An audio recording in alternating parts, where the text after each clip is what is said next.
Most people spend their entire lives trying to figure out money and die having never cracked it. And then there was Ronald Reed, a janitor who swept floors for 17 years. A man so ordinary his neighbors felt sorry for him. A man who drove a used car and wore a safety pin on his coat and never once looked like someone who had figured anything out. Except he had. Completely and totally, in a way that made Wall Street professionals look like amateurs, because when he died in 2014, the number in his brokerage account was $8 million, and the method he used to get there is so simple, it will make you angry that nobody ever told you. Because Ronald Reed was born in 1921 in Dummerston, Vermont, so small a town that poverty wasn't even a concept because everyone was poor.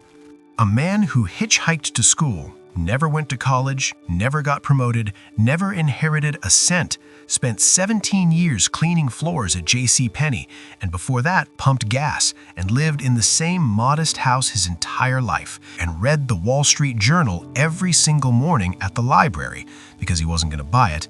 Nobody paid attention to Ronald Reed.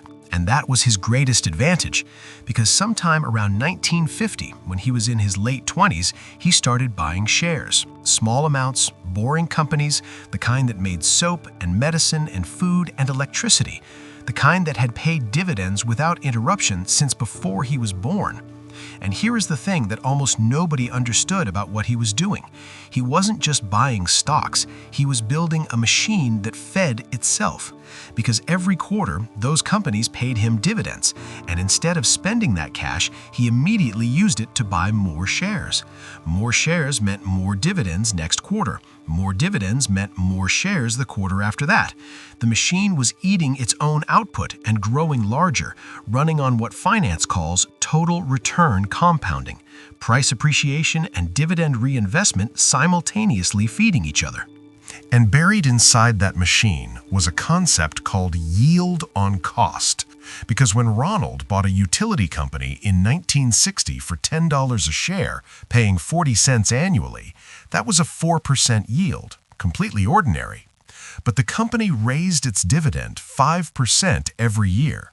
And by 2010, that same $10 investment was paying him $4.58 annually.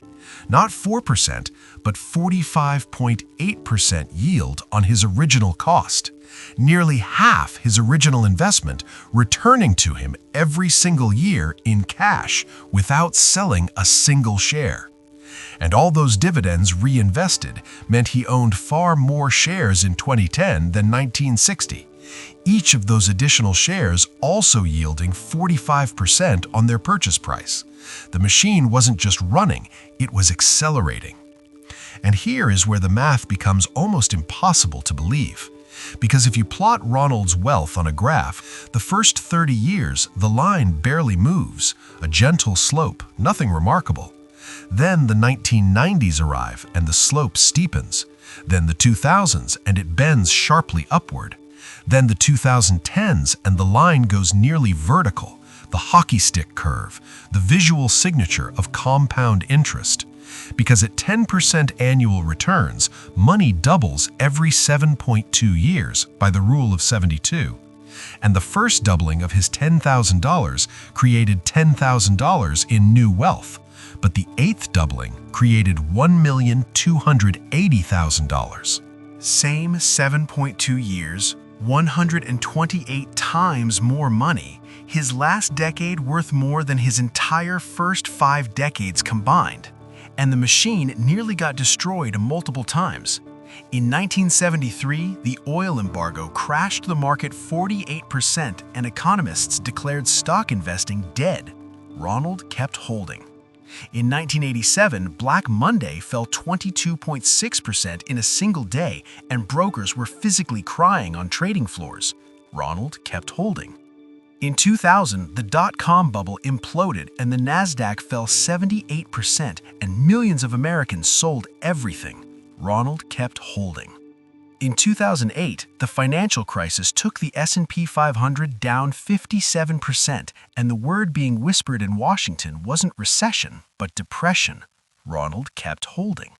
Because he understood something the panicking millions didn't. that in 96 years of S&P 500 history, there has never been a single 20-year period where a diversified investor lost money. Not one. And for him, the crashes weren't catastrophes, they were sales. And while all of this was happening, he was still parking 2 blocks away from everywhere he went to avoid paying $3, which sounds absurd until you run the math and realize that same $3 invested 3 times a week for 40 years at 10% compound becomes $85,000. Because every dollar spent is a dollar that will never compound. The future value formula is FV equals PMT times 1 plus R to the power of n minus 1 divided by R.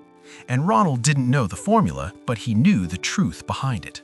That the safety pin on his coat wasn't poverty, it was the most precise financial instrument in his wardrobe, a daily reminder that the machine only works if you keep feeding it.